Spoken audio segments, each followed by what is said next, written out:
बच्चों नमस्कार। आज हम लोग हिंदी पाठ्यपुस्तक भाषा मंजरी के पाठ संख्या 3 मिठाई वाला पाठ का प्रश्न उत्तर जानने वाले हैं। अभी तक हम लोग पाठ वाचन के साथ साथ पाठ का सारांश समझ चुके हैं। प्रश्न संख्या 1, मिठाई वाला किस तरह से अपने आगमन की सूचना देता था?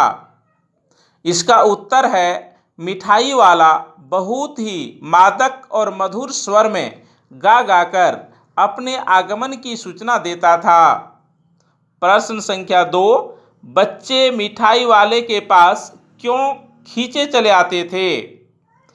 इसका उत्तर है, मिठाई वाला हर बार नई नई चीज़ें लाता था तथा बड़े ही मादक और मधुर ढंग से गा गाकर चीज़ों को बेचता था। बच्चों के प्रति उनका काफ़ी स्नेह था। वह कम दाम में बच्चों को चीज़ें दे देता था, इसलिए बच्चे मिठाई वाले के पास खींचे चले आते थे। प्रश्न संख्या 3, रोहिणी को मुरली वाले के स्वर से खिलौने वाले का स्मरण क्यों हो आया? इसका उत्तर है, मुरली वाला खिलौने वाले की तरह ही गा गा कर मुरली बेच रहा था। रोहिणी को खिलौने वाले की स्वर जाना पहचाना सा लग रहा था, इसलिए उसे खिलौने वाले का स्मरण हो आया। प्रश्न संख्या 4, कहानी के अंत में मिठाई वाले ने किस कारण ऐसा कहा, अब इस बार ये पैसे न लूँगा? इसका उत्तर है, चुनू और मुनू को देखकर मिठाई वाले को अपने बच्चों का स्मरण हो आया। उसे लगा कि वह अपने ही बच्चों को मिठाई दे रहा है, इसलिए मिठाई वाले ने रोहिणी से कहा कि इस बार ये पैसे न लूँगा। आइए अब पाठ से आगे के प्रश्नों पर विचार करते हैं। प्रश्न संख्या 1, फेरी वाले ऐसी ऐसी आवाज़ें लगाते हैं कि न चाहने पर भी बच्चे और बड़े उसकी ओर खींच चले आते हैं। फेरी वाले कैसी कैसी आवाज़ें लगाते हैं, सूची बनाइए। तो बच्चों, हम लोग देखते हैं जब फेरी वाले आते हैं तो कुछ इस तरह के आवाज़ लगाते हैं। साड़ी साड़ी ले लो, रंग बिरंगी साड़ियाँ, साड़ी ले लो। जब चूड़ी वाले आते हैं, चूड़ियाँ, रंग बिरंगी चूड़ियाँ, चूड़ियाँ ले लो। प्यारे बच्चों, जब सब्जी वाले आते हैं तो कहते हैं सब्जी ले लो, सब्जी, हरी ताजी सब्जी इत्यादि। प्रश्न संख्या 2, मिठाई वाला दूसरों को प्यार और खुशी देकर अपना दुख कैसे कम करता है, लिखिए। तो इसका उत्तर हम इस प्रकार लिख सकते हैं, मिठाई वाला अपने खोए बच्चों को गांव घर के बच्चों में ढूंढा करता था। बच्चों को कम दाम में चीज़ें दे जाता था। उसे लगता था कि वह अपने बच्चों को ही सारी चीज़ें दे रहा था। इस प्रकार मिठाई वाला दूसरों को प्यार और खुशी देकर अपना दुख कम करता था। प्रश्न संख्या 3, बताइए फेरी वाले किस प्रकार हमारे मददगार हैं?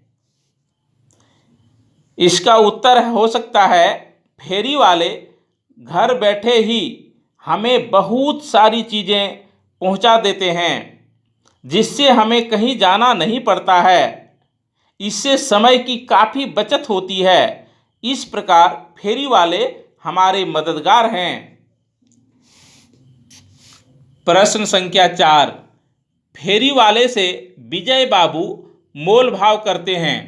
क्या फेरी वाले से मोल भाव करना उचित है? पक्ष विपक्ष में तर्क दीजिए।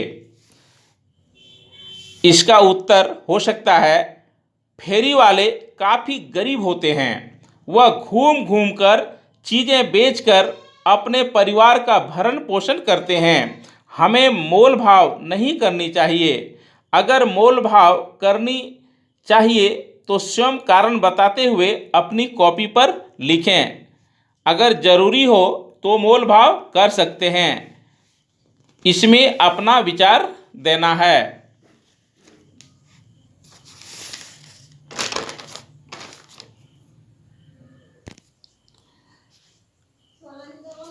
अब हम अनुमान एवं कल्पना आधारित प्रश्नों पर विचार करेंगे। प्रश्न संख्या 1, परिवार के बारे में पूछने पर मिठाई वाले ने बताया कि मेरा भी भरा पूरा परिवार था, पर समय की गति, विधाता की लीला, अब कोई नहीं। अनुमान लगाइए उसके परिवार के साथ क्या हुआ होगा। इसका उत्तर हम इस प्रकार दे सकते हैं। इससे पता चलता है कि हो सकता है उनके साथ कोई घटना घटी होगी। उनका परिवार बाढ़, भूकंप या दुर्घटना के चपेट में आ गया होगा। हो सकता है किसी ने उनके परिवार को काफ़ी क्षति पहुंचाई होगी, जिससे उनका परिवार उजड़ गया होगा।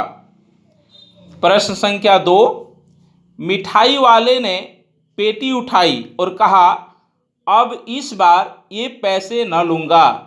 बताइए उसने ऐसा क्यों कहा होगा। तो इसका उत्तर हम इस प्रकार दे सकते हैं।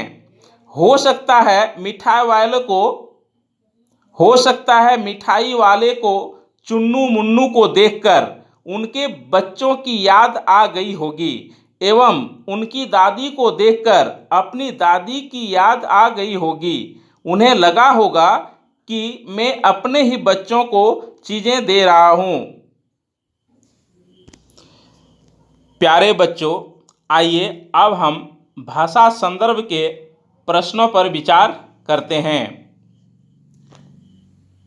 प्रश्न संख्या 1, पाठ में आए इन वाक्यों को ध्यान से देखिए। रोहिणी नीचे उतर आई, टोपी गली में गिर पड़ी, मुरली वाला हर्ष से गदगद हो उठा, जूता पार्क में ही छूट गया। उपर्युक्त पहले और दूसरे वाक्यों में रेखांकित शब्द स्त्री जाति का बोध करा रहे हैं, जबकि तीसरे और चौथे वाक्यों के रेखांकित शब्द पुरुष जाति के। संज्ञा का वह लक्षण जो संज्ञा को पुरुषवाची या स्त्रीवाची होने का बोध कराता है, पुल्लिंग या स्त्रीलिंग कहलाता है। प्यारे बच्चों, पुल्लिंग किसे कहते हैं? जो पुरुष जाति का बोध कराता है, और जो स्त्री जाति का बोध कराता है, स्त्रीवाची जो शब्द होते हैं उन्हें स्त्रीलिंग कहा जाता है।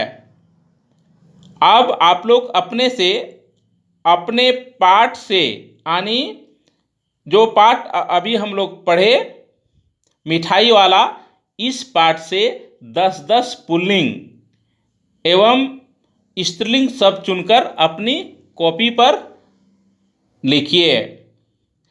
धन्यवाद बच्चों।